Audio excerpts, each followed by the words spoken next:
Okay, we'll start with the class. Good afternoon, everyone. In the last class, we had discussed about the automation principles and strategies. We were discussing about the automation principles, that is the USA principle. Can you hear me? Yes, sir. Yes, sir. Yeah. Yes, sir. So it stands for understanding the existing process, simplify the process, and automate the process. So we had discussed what all these things were. So today's class is from 12 to 1:30 p.m. So I'm extending between time that from 12:45 to 1, and I'll continue till 1:30. So there are 10 strategies for automation. We'll go to all and then we'll discuss each one. Specialization of the operations, combined operations, simultaneous operations, integration of operations. So the first four are under the strategy of operations. Then you have increased flexibility, improved material handling and storage, online instruction, process control and optimization, plan operations control, and last one is the computer integrated manufacturing. Now, first one, that is specialization of operations. It is the first strategy that involves the use of special purpose equipments designed to perform one operation with the greatest possible efficiency. Greatest possible efficiency means to what extent it can handle all the operations without having any breakdown or requiring maintenance. Maintenance is always required at some point of time, but during the 24-hour working, how much it can work. This is analogous to the specialization of labor, which is employed to improve the labor productivity. 24 hours the labor cannot work, so the efficiency of the machine also will come down because there will be shift over timings. So 8 hours one labor will work, there will be in between downtime, and again the next labor will come for the next shift. Then you have the combined operations. Here it occurs as a sequence of operations. Complex part may require dozens or even hundreds of processing steps. Now, if I'm doing drilling, later I need to do reaming because I need to have a smooth hole. So there will be two processes involved or two processes involved. There may be multiple processes for a single part involved. The strategy of combined operations involves reducing the number of distinct production machines or workstations through which the part must be routed. So if I can do drilling, reaming all on one machine, then the number of workstations or the number of machines which are required, I can reduce them. Then you have the simultaneous operations. Now what simultaneous operations? The word itself says simultaneous. Side by side, I'm doing two operations at a time, but not on a single part. There will be two parts together, and finally I can exchange those. Like I'll be drilling, one I'll be boring, and then I want reaming, so I can exchange over the reaming machine. So a logical extension of the combined operations strategy is to perform simultaneous operations that are combined at one workstation. The effect that is two or more processing or assembly. Usually assembly operations can be done simultaneously because I need to assemble two parts together and then do some operations on that. So that can be performed in simultaneous on the same work part, thus reducing the total processing time. Then you have integration of operations. Now the word itself integration means I have 2, 3 operations or 4 operations together being done. This is possible only on a CNC machine. A manual labor cannot do 4 operations on a single machine. That is, I cannot thread and I cannot do drilling, or I cannot do grooving at the same time on a single machine and on a single part.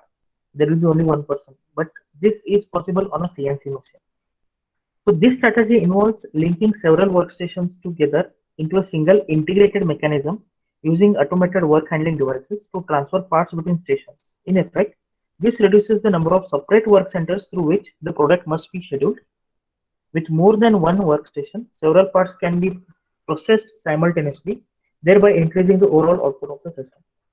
So you can even combine 2 or more workstations together and start integrating them. Integration means they will be interconnected with the data capabilities, and whatever the operations have to be given, they will be given by a computer, and there will be a lot of integration of operations. Next, increased flexibility. This strategy attempts to achieve maximum utilization of equipment for job shop and medium volume situations by using the same equipment for a variety of parts or products. That is, the same machine is used for number of parts, products. Products means it may be anything. A simple step turning operation I can do again on the lathe machine. I can multiple operations I can do on a lathe machine. So that is increased flexibility. Then improved material handling and storage. A great opportunity for reducing non-productive time exists in the use of automated material handling and storage systems. Typical benefits include reduced work in process, shorter manufacturing lead times, and lower labor cost. So here, what usually happens is in a material handling that I have to pick up one part and go and submit it to the next machine or the next workstation. The time is lost because the person who is actually taking it there will start speaking to him. He'll do some time pass and then come back. So he has left his machine empty. So there is a downtime of that. For that, if I have an automated material handling system, that is, we have AGVs, automated guided vehicles. Just I need to keep the part. The part will immediately move to the next station. Thereby, I will not stop my machine. Thereby, he will not stop his machine just to collect that. It will go and stand there. The moment he finishes one work piece completely on the CNC machine, he will just keep it on the another AGV, which will go to the next work session, and from this, he is going to pick up the other. Then online inspection. Without inspection, no parts are being packed or sent for the logistics. It has to be checked because if there is any error which can be rectified. Now, if I'm drilling a hole of 3.5 mm and I have made an error of 0.1 mm, that is, I have made a 3.4 mm drill hole. But if you are going to drill excessively, then you cannot redo that. You have to scrap it away. So 3.3 mm hole I have drilled instead of 3.4. At one point of time, the online inspection has taken place. So at that point of time, it will come back to me. Otherwise, what will happen? It will go to all the workstations, and then at the final stage, if I come to know that instead of 3.4 it is 3.3, the time is lost because from the last workstation I need to get it back. So for that, online inspection for quality of work is traditionally performed after the process is completed. This means that any poor quality product has already been produced by the time it is inspected. Incorporating inspection into the into the manufacturing process permits corrections to the process as the product is being made. So now if there is some error, now I am producing 3.3 mm. If it is not inspected immediately, all the parts which I am going to produce will have 3.3 mm drill hole. What will be happening is the time is lost for drilling the 3.3 mm drill hole, and again for correction I need to again re-drill it to 3.4 mm. So if I'm using around 1.5 minutes for drilling 3.3 mm drill hole, then another 1.5 minutes is gone to drill again 3.4 mm. So my total time of producing one part will increase by 1.5 minutes. So this has to be avoided.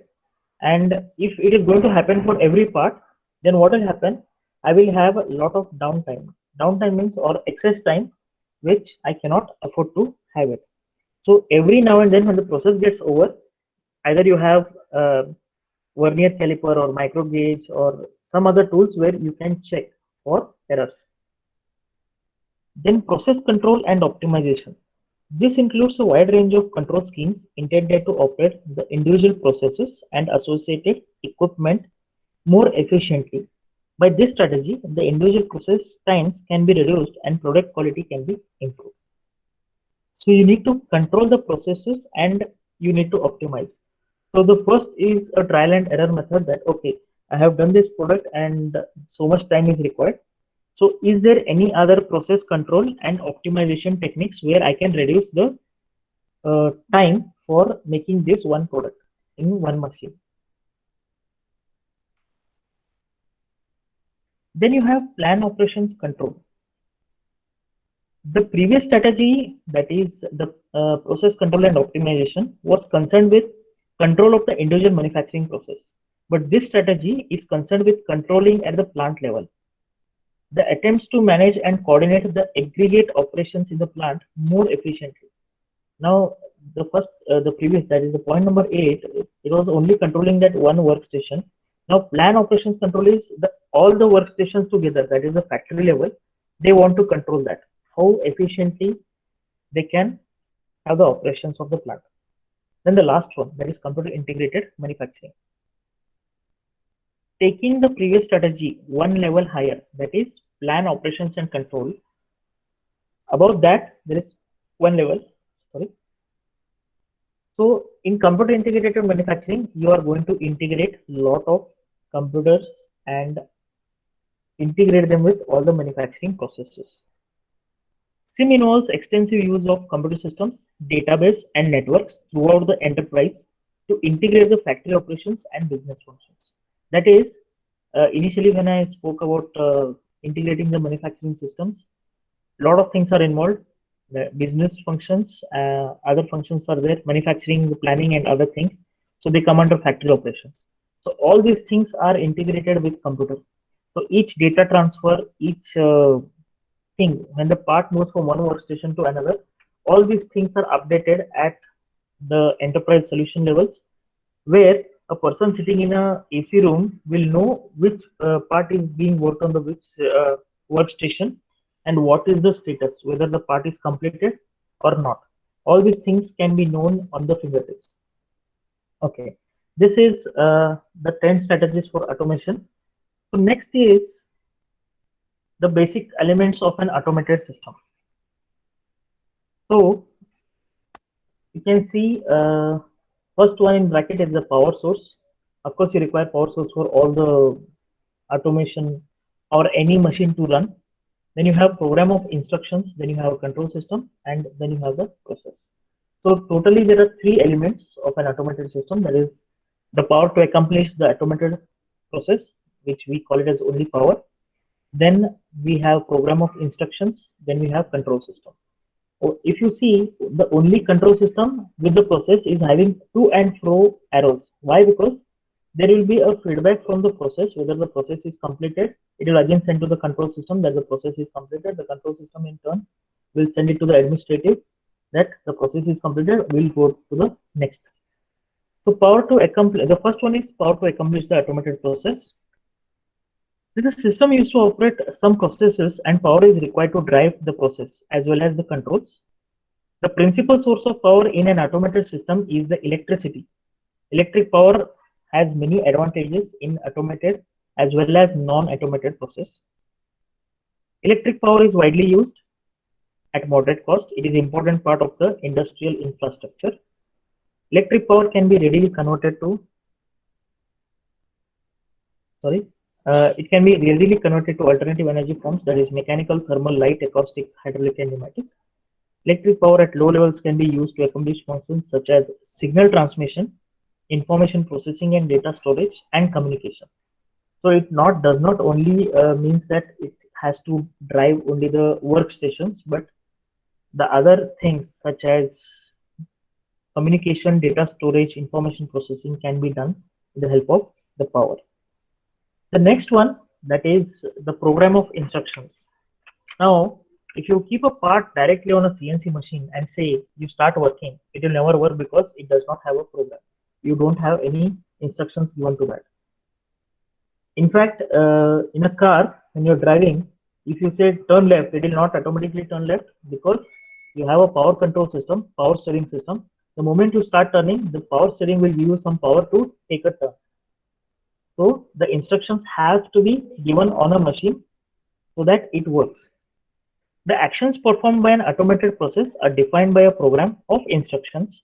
Now, the manufacturing operation involves low, medium, or high production processes. Each part or product requires one or more processing steps that are unique to that part or product. The processing steps are performed during a work cycle. So there is one work cycle, another work cycle. So there are multiple work cycles where there is a set of program instructions given. A new part is completed at the end of each work cycle. Okay. The particular processing steps for the work cycle are specified in a work cycle program called as part program. We don't know whether you have come across part programming systems, which actually is the last part of this syllabus about the CNC programming. So there will be work cycle programs. So what work cycle should be taking place is one program, then another set of instructions are given, there will be another work program. So the sequence goes on changing. Next one is the control system. Control system, as you know, it controls the overall processes. In an automated system, it executes the program of instructions given. So if you, whatever the program of instructions are given, it will go to the control system.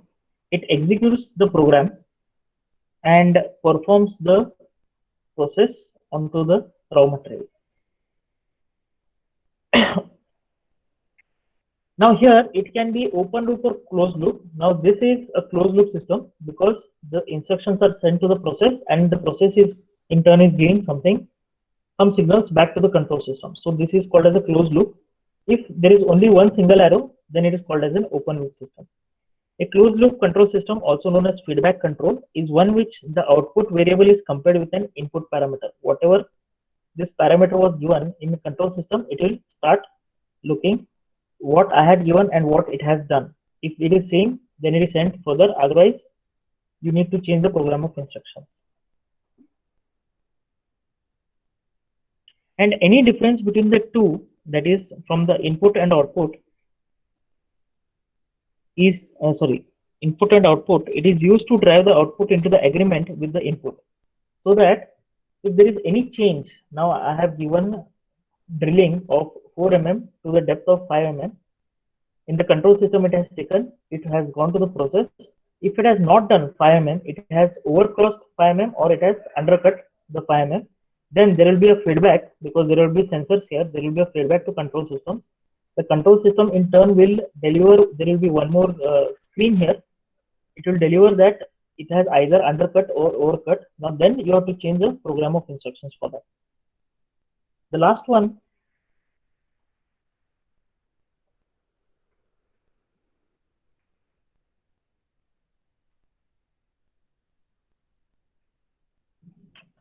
is the process. The process will take place from the control system. It has already have the program of instructions, whether it is a part program or NC program or DNC program. If it is DNC program, there will be a number of machines. So there will be a number of processes down like this, and there will be a control system here, single control system. So everything is sent back to the control system, and then if there is an error, you need to change the program of instructions. The next one is levels of automation. If you can see, there is a photo which I have uploaded. There is a figure. The first one is the device level, where you have sensors, actuators, other hardware elements. Next one is the machine level, that is individual machines. Next, the third level is manufacturing system groups or machines. Then plant level, that is the production system. Enterprise level, that is the level 5. Description, sorry, not to read this. Corporate information systems. So corporate information system means every document pertaining to what all the processes are taking place will be there with the enterprise level. So if you go from level 5 downwards, enterprise level, plant level, cell or system level, machine level and device level, if you see the arrows are going down and there are arrows going up. So this is again a closed loop flow of data.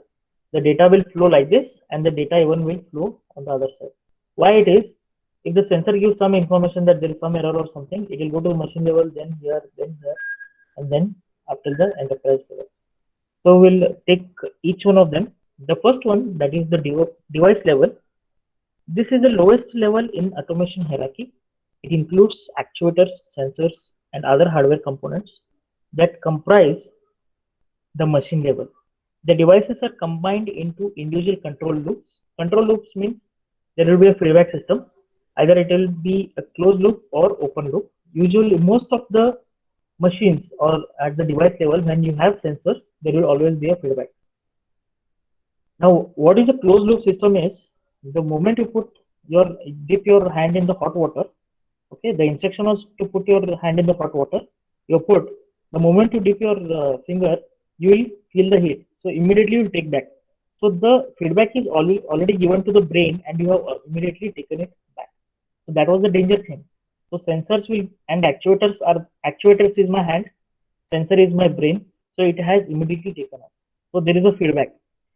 If my brain is dead and I have only an open loop system, even if I dip my hand in the hot water, my hand is burning, but there is no sensing thing because my brain is dead that time. So it is open loop. Open loop and closed loop are very simple to understand. So the devices are combined into individual control loops of the machine. For example, the feedback control loop for one axis of CNC machine or one joint of industrial robot. So that is the device level. Next, you have machine level. The hardware at the device level is assembled into individual machines. Examples include CNC machine tools and similar production equipment, industrial robots, powered conveyors, automated guided vehicles.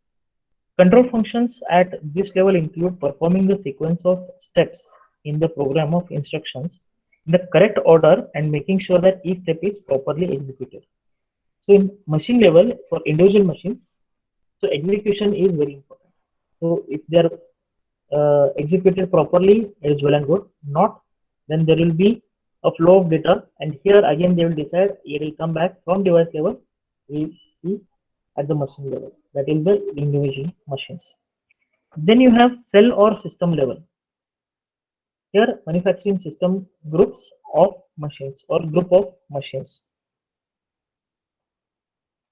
The manufacturing cell or systems level which operates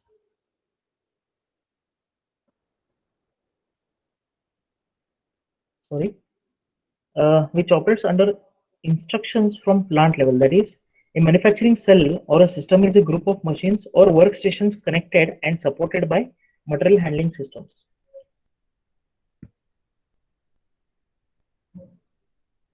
Computer and other equipment appropriate to the manufacturing process. Now, the production lines that are included in this level, the functions include part dispatching and machine loading, coordination among among the different machines, and material handling system. Material handling system may be automated guided vehicles or some other type of material handling system where the collection and evaluation of the inspection of the data is done. Inspection of data means the whatever the worker has written and how things are moving ahead. Now, the time required for one process on the raw material, if it is taking 1 minute 30 seconds and he has written 1 minute 28 seconds. So all these things will be again inspected. The data also will be inspected. It is not only the part to be inspected, it will be the data which has been transferred also will be inspected. Next one is the plant level. This is the factory or production system level. It receives instructions from the corporate information system and translate them into operational plans for productions. Likely functions include order processing, process planning, inventory control, purchasing and material requirements planning, shop floor control and quality control. So all things are controlled at the plant level. So here there is an immediate flow of data because this is level 4 and this is at level 5. Any discrepancy in all this will be taken care in the plant level and it will be sent to the enterprise level. The last one, the enterprise level. This is the highest level consisting of corporate information system. It is concerned with all the functions necessary to manage the company. Now, you cannot just say that I will only take care till the plant level. I'll just produce and I'll give away to the logistics, take the raw material and do all these things without informing the enterprise level. You can't do that because all the business functions are at the enterprise level. So it is the highest level consisting of corporate information systems concerned with all the necessary functions to manage the company. Marketing and sales, accounting, design, research, aggregate planning, master production schedule, and other things are at enterprise level. The corporate information system is usually managed using enterprise resource planning. Enterprise resource planning is first put on the paper, and then a software is developed for that. So most of the SAP companies, SAP, so all these companies are are developing ERP systems for all the schools, colleges, and other things. DHI is one of them. Before this, you had Continue as one of the enterprise resource planning for us. Most of the technologies discussed right now have level 1 of automation.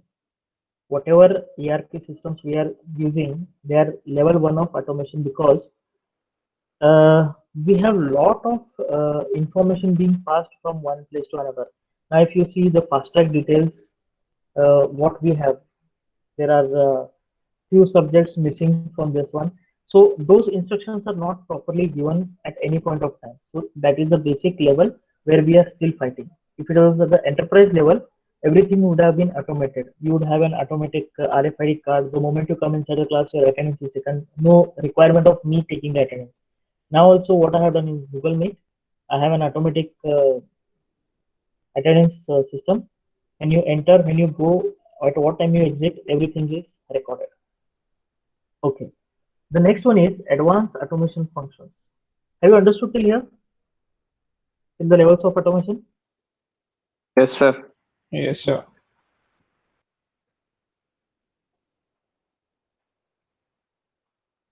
So we will go with advanced automation systems. So what will be the functions of advanced automation? Safety monitoring, maintenance and repair diagnostics, and error detection and recovery. Now, what is safety? Why do we require safety in an automated factory? Anyone who can answer? Why do we require safety in an automated factory?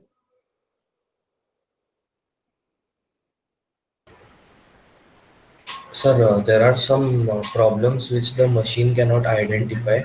So we need to keep safety for just in case if anything goes wrong, the machine should stop or safety measures should be taken. And another point for safety will be not sharing data with the competitors. Okay. Anyone else? Why do we require safety? Anyone can answer. So breakdown maintenance. We can't hear you. So for breakdown maintenance, sir. Okay. No breakdown maintenance, but why we require safety for us?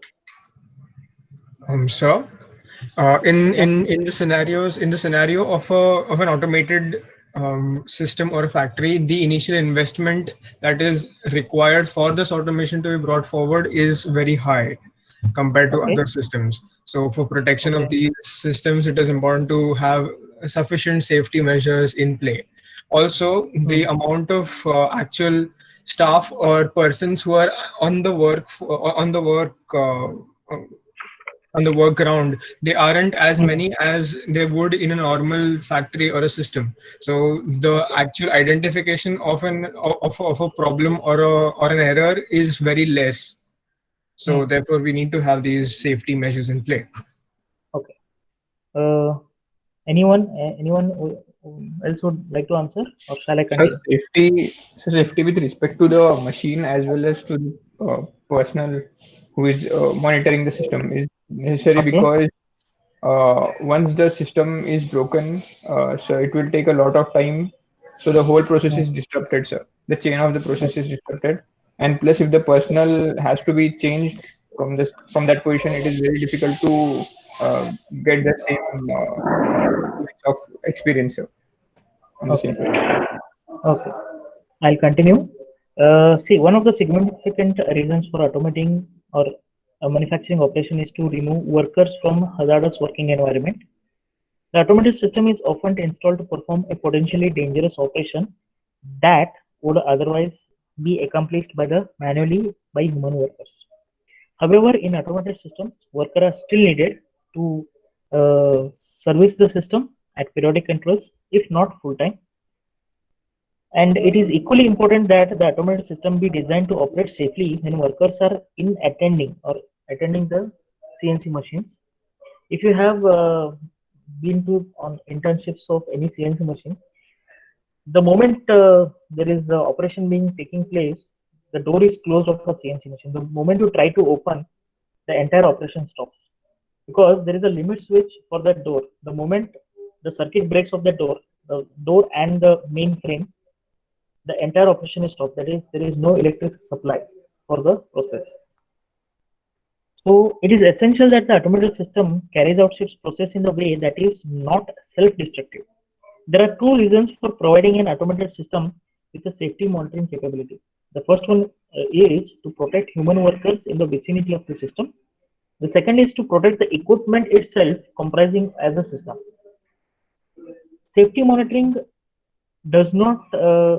safety monitoring means more than conventional safety measures taken in manufacturing operation, such as protective shield around the operation or the kinds of manual devices that might be utilized by the human workers.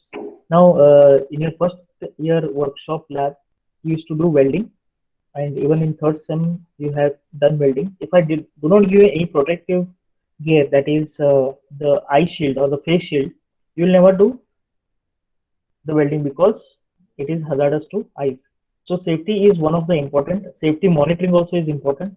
If someone is doing it without, so we have to intervene in between and tell them, please use the face shield so that it does not damage your eyes.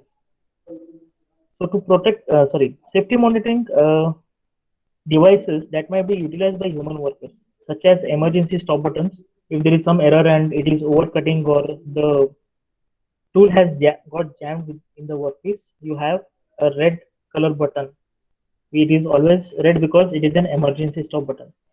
Safety monitoring in an automated system involves the use of sensors to track the system operations and identify the conditions and events that are unsafe or potentially unsafe.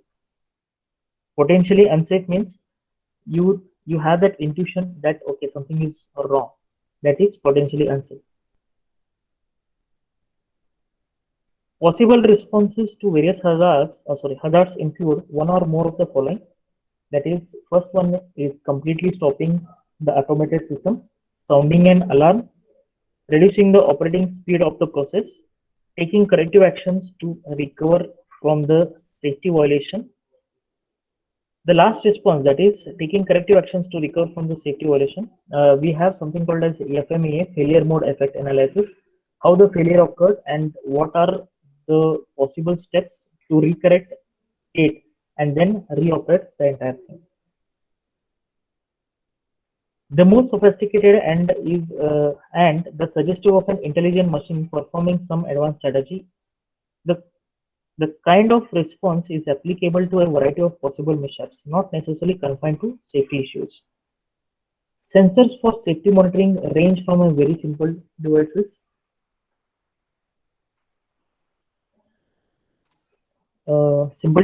to highly sophisticated systems. Some of the sensors, like limit switches to detect proper positioning of the part in a work holding device. Sir, the screen is not visible, sir. Pardon me? Your screen is not visible for some students, sir. Just a minute, I'll check. It is visible for all. You have to just pin it to your screen. The other students are also trying to present, sir. That's why. Yes, someone is trying to present, so it is not visible. No, sir. I have tried 3 times, sir. It is not coming, sir. Now it's coming, sir. Yeah. No, someone has clicked like present, so their presentation goes on. Yeah, thank you, is sir. It visible?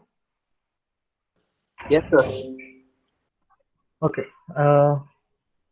So we were some of the safety monitoring applications, limit switches to detect proper positioning of the part in a work holding device so that processing cycle can begin. Second is photoelectric sensors. They are triggered by the interruption of a light beam.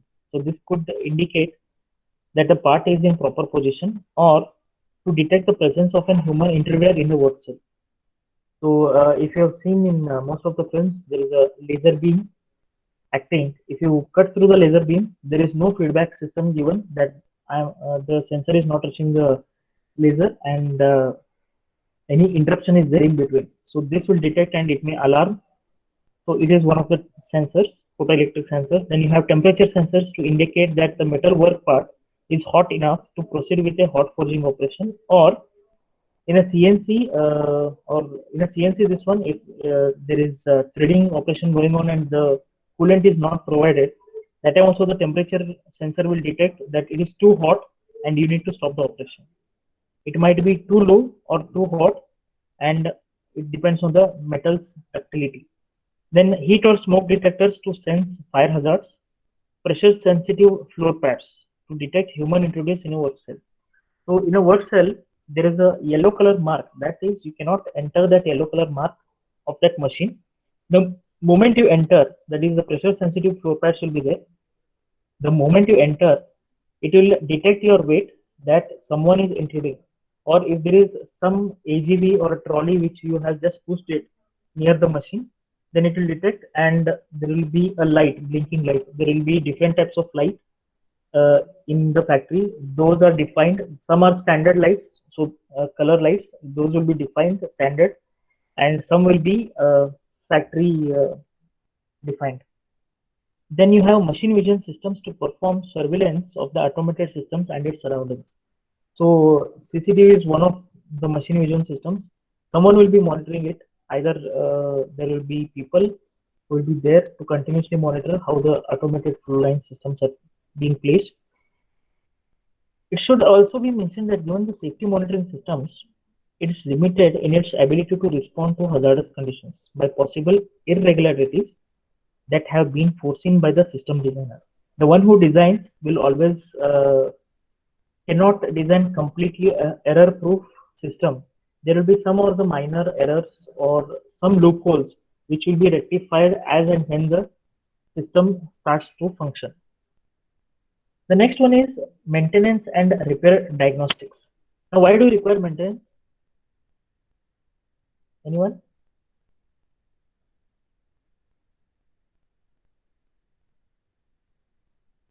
No one? Maintenance is done to prevent the machine from undergoing any damages. Means if we use machine continuously, it will be using like oils for lubricating its gears and some parts. So while maintaining, we have to see that the level of oil is at the correct level, or the oil has got over. We have to see that, sir. Okay. Anyone else? So to maintain the efficiency of the machine. Okay. Anything else apart from these two?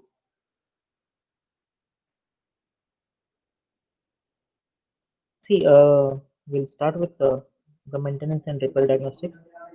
Your two-wheelers require maintenance. Why? The oil has reduced, and if there is no oil, the engine will seizure.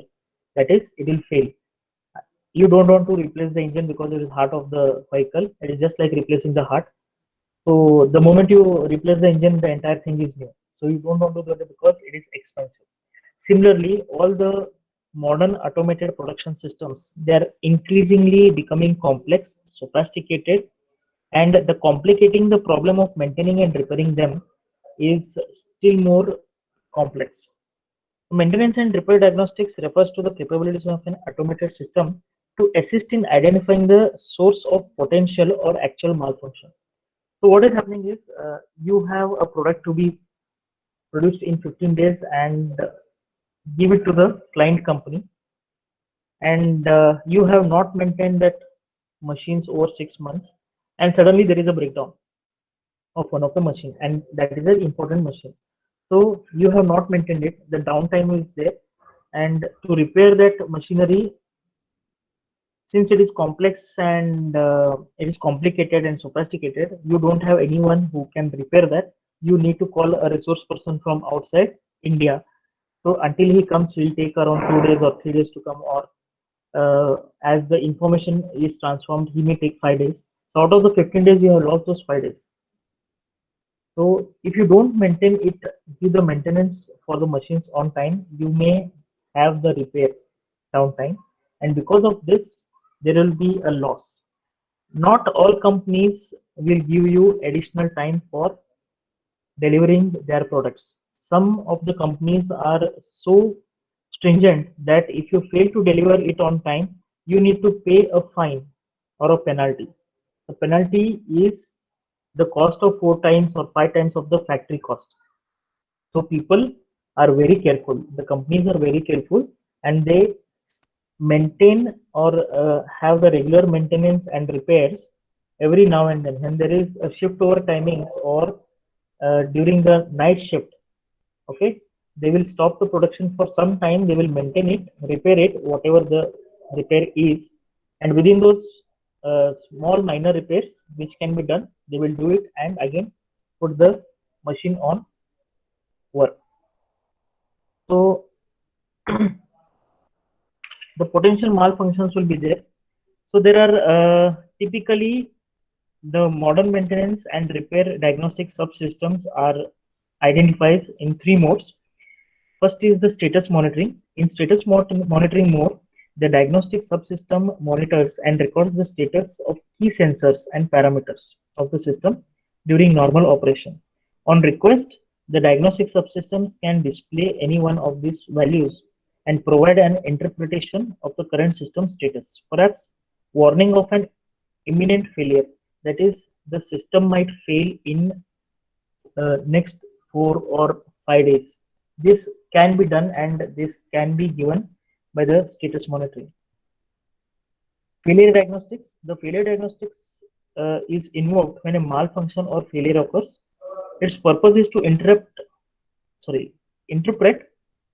the current values of the monitored variables and to analyze the recorded values preceding the failure so that its cause can be identified. That is, before failure, whatever the parameters, and after failure, whatever the parameters. And there is one change in the parameter. Okay, it is the motor change. The motor is malfunctioning. Replace the motor. So that failure diagnostics can be done. Then recommendation of repair procedure. The third mode of operation. The subsystems recommend the repair crew the steps that should be taken to effect repairs. Methods for developing the recommendation are sometimes based on the use of expert systems. That is, initially or previously, this machine had failed for this reason. So again, use this as an expert system. Just keep this as a record. The machine, why it had failed for so and so. Okay, the temperature sensor has detected something. So there is a belt problem on the motor. So immediately replace the belt and just check for its functions. So this recommendation of repair procedure, that is what expert systems we use. So if you are working in general, if there is a breakdown of Maruti 800, initially all people will check for whether there is a fuel pipe breakage or what, because this is a part of expert system. This has been stored in every mechanic's mind that if there is a car breakdown, check for the petrol line function, whether the petrol pump, the pump which actually pumps the fuel to the engine, whether it is working or not. So this expert system is available for each and every machinery as and when they have a breakdown, and this collected data is stored in one place. Then the last one is the error detection and recovery. This last is the error detection and recovery. So the error detection steps uses the automated system's available sensors to determine whether a deviation or malfunction has occurred, interpret the sensor signals and classify the error. So the previously, when the machine was functioning completely well, you check the parameters, and when there is an error, you check the parameters and compare the parameters with the earlier one. So the design of error detection subsystems must begin with a systematic enumeration of all possible errors that can occur during the system operation. It may be a simple error. The door is half closed. If you see the modern refrigerator systems, if you don't close the door properly, it starts beeping. Okay. If you don't close the door of a car, it starts giving some error. That is, either the light is on completely inside the cabin light and there is a beep continuously. Second error detection is if you have not put the seatbelt, there is continuous beep starting. So that error detection and recovery. Recovery means you have to just put your seatbelt. That is the detection continuously going on. So the subsystem must begin with a systematic enumeration of all possible errors. The errors in manufacturing process tend to be very application specific. They must be anticipated in advance in order to select sensors that will enable their detection. So if you're selecting a wrong sensor, the door sensor, if you're putting it for a car wheel, then it is going to spin off. So you have to identify what type of sensor should go where. If the close is door, we have limit switches. If it is open, the limit switches will open and it will tell that there is an error, the door has not been shut properly, please shut the door on a CNC machine. In analyzing a given production operation, the possible errors can be classified into one or three general categories. The first one would be random errors, then systematic errors and abbreviated errors. Random errors can result as a normal nature of the process. This error occurs when the process is in statistical control. Statistical control means all the parameters are in control and randomly get one error. So that error can be anything apart from the statistical control errors. Then you have the systematic errors. It is the result from some assignable cause such as a change in raw material or drift in an equipment setting. Change in raw material means now my raw material was mild steel and all of a sudden I have put a copper metal. So the copper metal is more ductile, so I don't require all these things, all the tooling. And the moment the tool touches the work, that is the copper workpiece, there is a lot of heat generated. So that is a systematic error.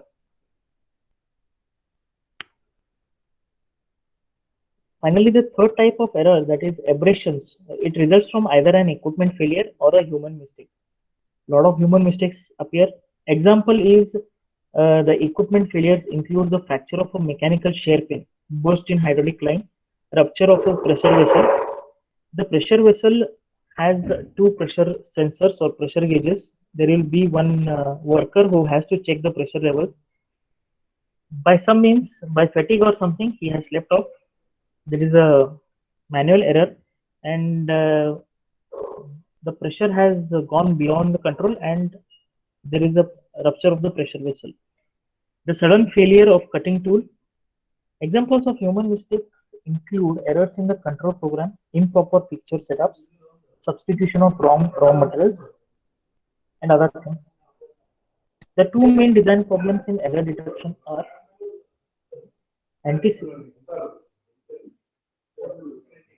anticipating of all the possible errors that can occur in a given process, specifying the appropriate sensor systems and associated interpreting software. Now, if you don't have an interpretation software, or if you are going to interpret it manually by the human worker, there may be again errors appearing. You just have, if you want to repair something, you first go with the trial and error method only. So again, there will be some error occurring. So in advanced automation functions, safety monitoring is very important. Maintenance and repair diagnostics. You require this because it is a part and parcel. All the machineries come for repair. All the machineries has to be maintained. Then finally is the error detection and recovery. How do you recover? So recovery is by removing the error. What error? It may be either random error, it may be systematic error or abbreviated error. So this is the end of the half unit. The second half of the first unit will be continued by Dr. Sachin Kulkarni and he will be taking the classes from tomorrow. So tomorrow Dr. Sachin Kulkarni will be taking the class. The classroom code, everything will remain same.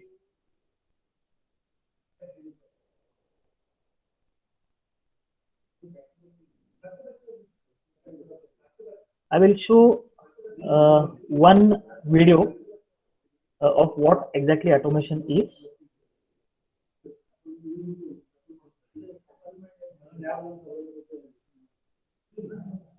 Okay, I'll start with this. You can see it.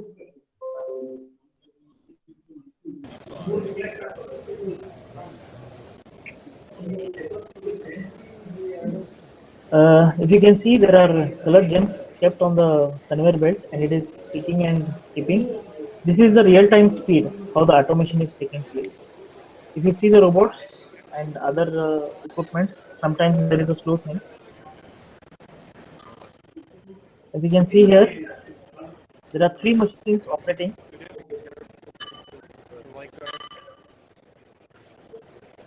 Can you see the video? Yes, sir. Yes, sir. Okay, now it's doing it at a very fast rate. If you had seen the initial one, how fast it's doing.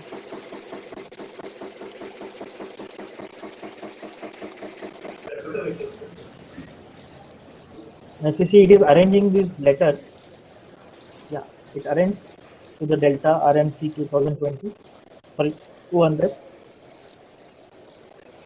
So whatever you see on the screen is all the feedback system which is it's giving how this will move and how the other things will move.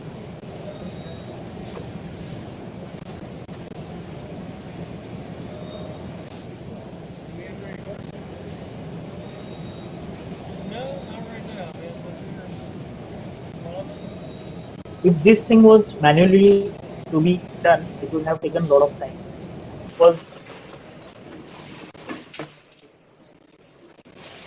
if there is one rod which is being bent.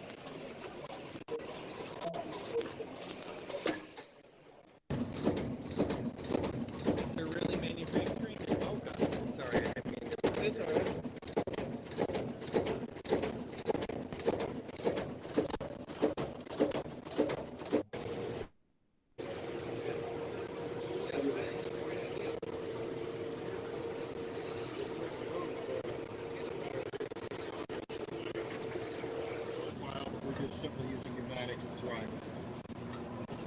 We build it three sizes. We don't do any specials. Which is in a CNC machine.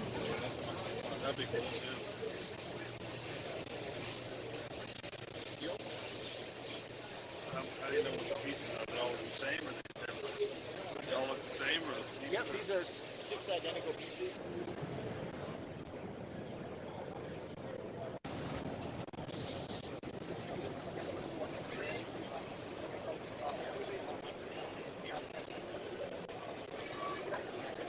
It's just a demonstration of the robot.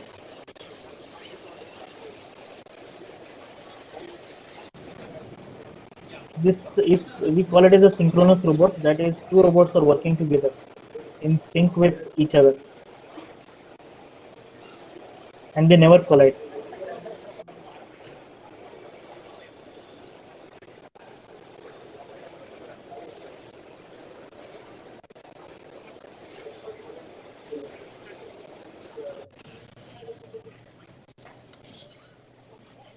All this is, we call it as a PLC programming, where everything is in sync. Like this machine is operate in sync with this machine. This in turn will operate with this robotic arm.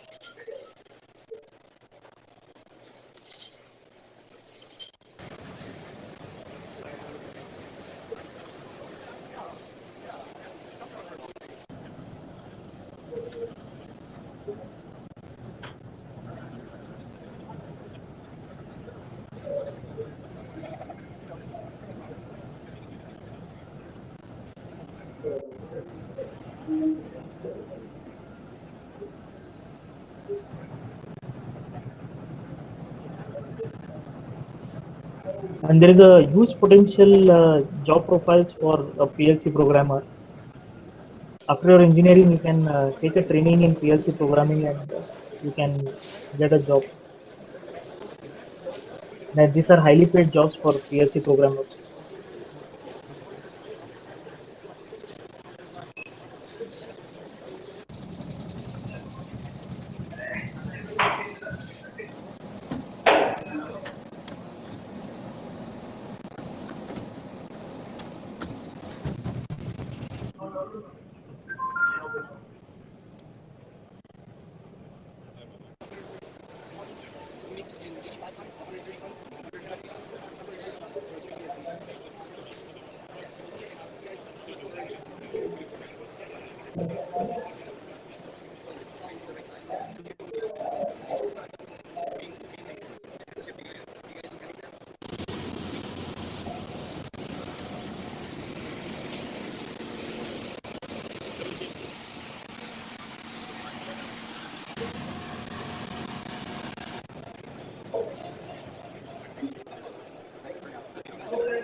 Now this manual intervention is that the part has to be taken out or rotated, which is, if I have to automate, it will be still more expensive. So there is a human intervention and we change over the part.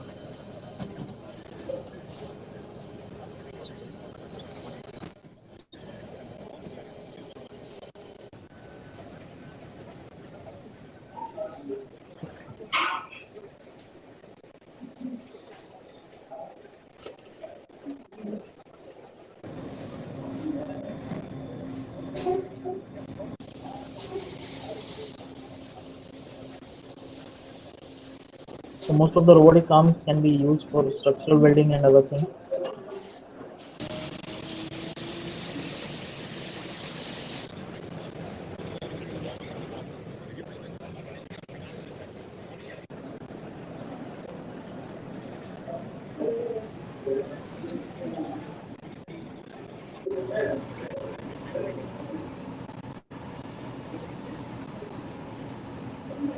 Pretty simple using pneumatics and driving. Three sizes. Three special.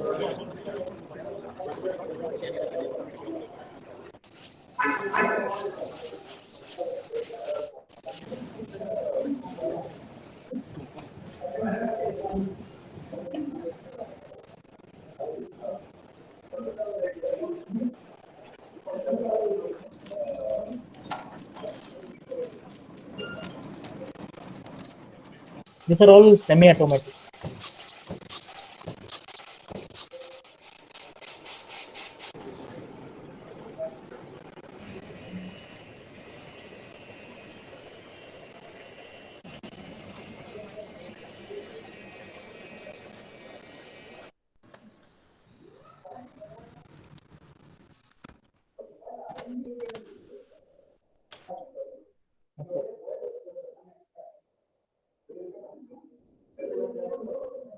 Okay, that's it.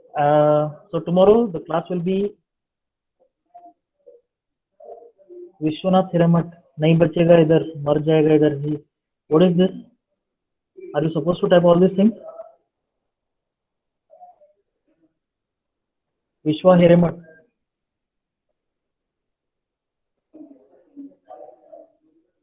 Okay.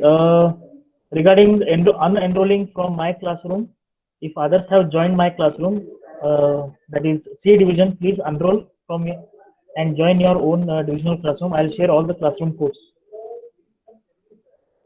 We'll end the meeting here. I'm leaving you early because my portion is over. So we'll meet for the tomorrow's class directly at 12 o'clock. Thank you, sir. Vishwa Hiramat need to call me back.